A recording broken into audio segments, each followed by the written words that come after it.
Today I'm here with my friend Jessy. We go to school together, and you study composition. I do, yeah, I'm in third year composition and voice at the University of Ottawa. Okay, and you're coming out with an EP soon too, right? Yeah, this year, I'm planning an EP release, so I'm really excited for that.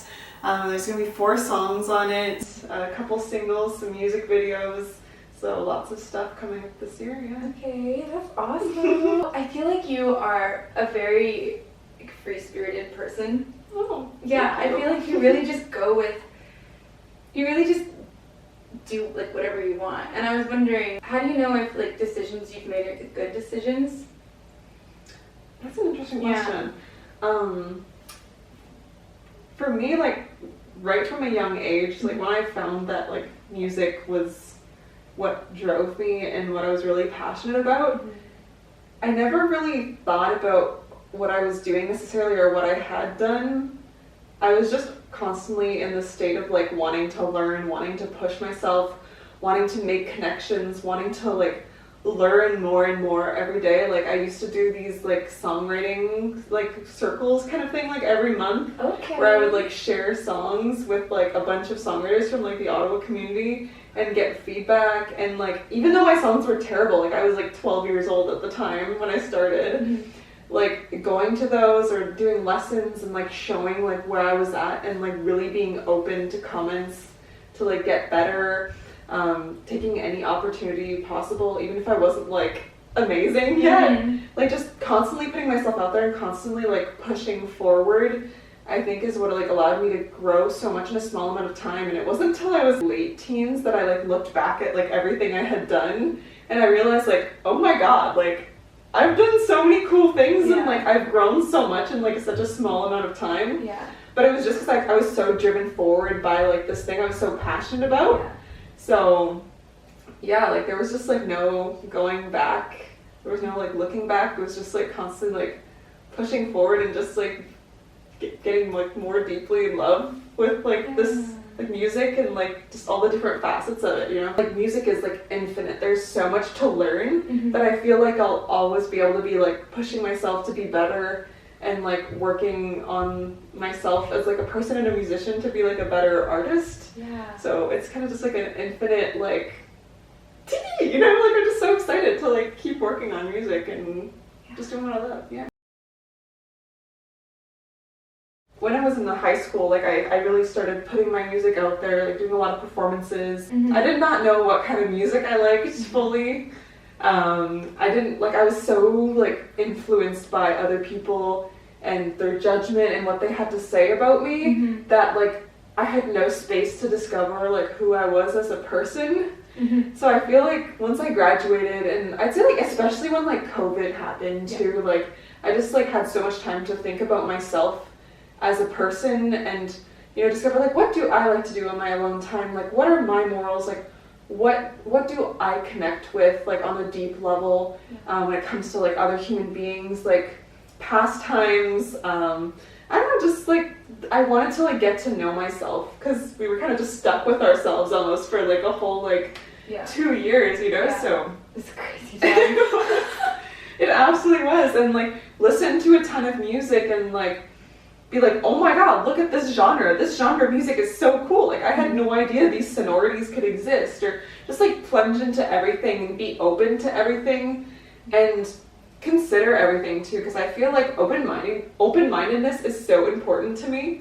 Like I feel like if you're an open-minded person, you can grow, you know. If you consider anything and you try to learn as much as possible and then you analyze that and you think of it in relation to yourself and then you decide whether to implement it or implement parts of it. But if you never give things chances in life, like, or try to understand them better, you're just like never gonna grow. You're gonna stagnate as a person, and I don't want to do that, you know. The music that you like have a lot of interest in, I feel like is very diverse in that sense, and it's really cool. Like when I hear your music, it kind of incorporates all of the aspects like in it, and I think that I don't know, makes something really, really cool. How do you stop worrying about what other people think about you and like put your ego aside? Because I feel like you do a really good job of that. You know, like you You are so authentically yourself. It's so beautiful. No, it's so true. I've always thought that about you. English. I've always thought that about you too. Really? Yeah. It's so But yeah, I can't say it's easy. Yeah. I mean, I don't think it's easy for anybody.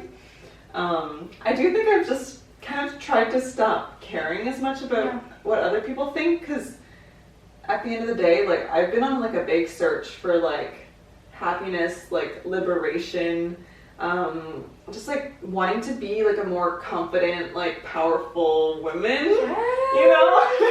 Yes.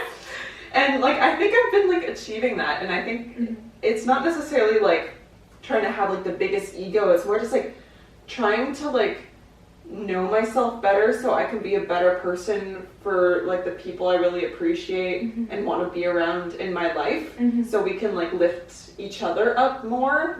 And I think like just doing that in life in general, whether it's like with other musicians or people in the industry or friends or whatever, like I think it's so important to be like confident and like good on your own and feel like a full person to then be able to like boil up and like, everybody. Yeah, exactly. It's funny because I was reading a book. It's called what is it called? Love is Letting Go of Fear. Okay. It's such a good book. I'd recommend it. Okay.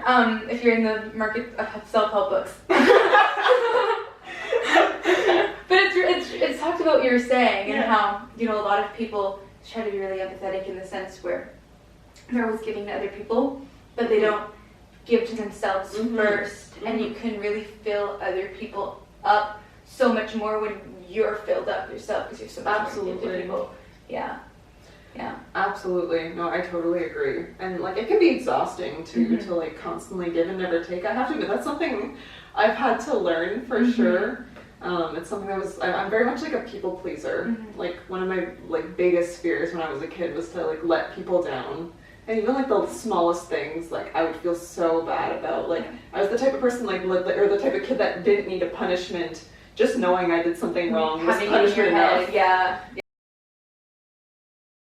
So I was wondering, what do you think are the important factors into finding happiness in yourself and your life, and you know? I think searching for happiness is important. Yeah.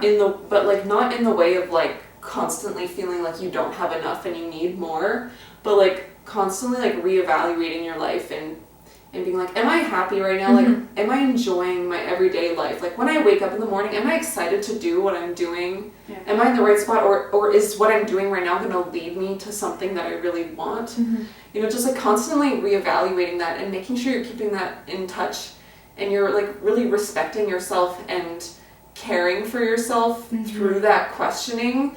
I think like that's one of the most important things to do when it comes to like feeling happy, because like, you know, like the feeling stuck and everything, like I've felt like that before, and I think listening to ourselves and our gut and like following that is so important when you're trying to be like a happier person. And like I think sometimes it takes a bit of time to realize that, like I don't think we're gonna constantly be happy all the time. Like that's just not that's not human, you know. Like that's just not how humans are. But you know, like getting back to like, you know, the people, like surrounding yourself with people that like uplift you and that make you feel like even fuller than you feel like just like on your own, or that you can really enjoy life together. I've always been a person that's been very much more interested in like really strong bonds with like another person, you know, to really get to know like them at the core and feel like they really know me, and to be able to connect like on a deeper level as like two humans. I really want to like have really, really good like best friends, Meaningful connections. Exactly. Like really like deep. Oh my gosh, I feel the same way. I feel like it's kind of hard though to meet people. Maybe I come on a little strong, but I feel like I meet people and I'm like hello, let's be like so bonded, you know? And they're like, oh, I don't know you that well yet. Yeah, it definitely takes time. It's not like a oh my god. Like there's something so special about like, you know, someone really seeing like everything who you and are, loving at the you core. like fully. Yeah. Like that is so meaningful Mhm. and so special. Mhm. And I really hope like everybody can feel that. Yeah. I love love. I love love too. I love love. I feel like love. Okay, especially in always, but especially in the way that the world is right now. It really like shines through that love is like the most important, or at least in my life, like it's just the most important thing in the world, you know? Yeah.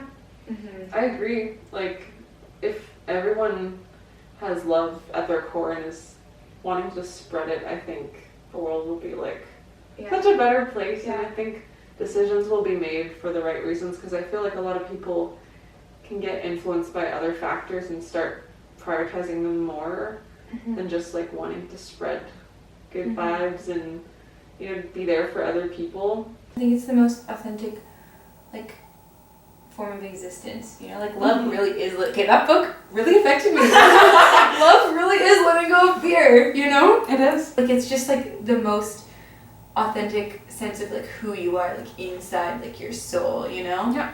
I feel like I used to be like a very fearful person, Mhm. you know, just like, and being scared of, I think, like discovering myself or showing myself authentically to others. Like, I used to feel like a very like weird person in high school, you know, like kind of like a music nerd, but also just like, I feel like I'm a very goofy person, and it was like, I was like the perfect type of person for like the popular people to be like, what the hell are you doing? Like, what? Oh, ew, did people What? say that to you? I mean, I was a little strange. Like, I don't know. I just like I don't like to filter myself, and I feel Me like I have like, the neither. weirdest thoughts Yeah. sometimes, and I just like want to let them out. I feel like the weird people in high school are the cool people now. I know. They so are. They so freaking They are. Like, Yeah. like, if you didn't run around the schoolyard and, you know, pretend to be a werewolf by yourself, like, what were you doing?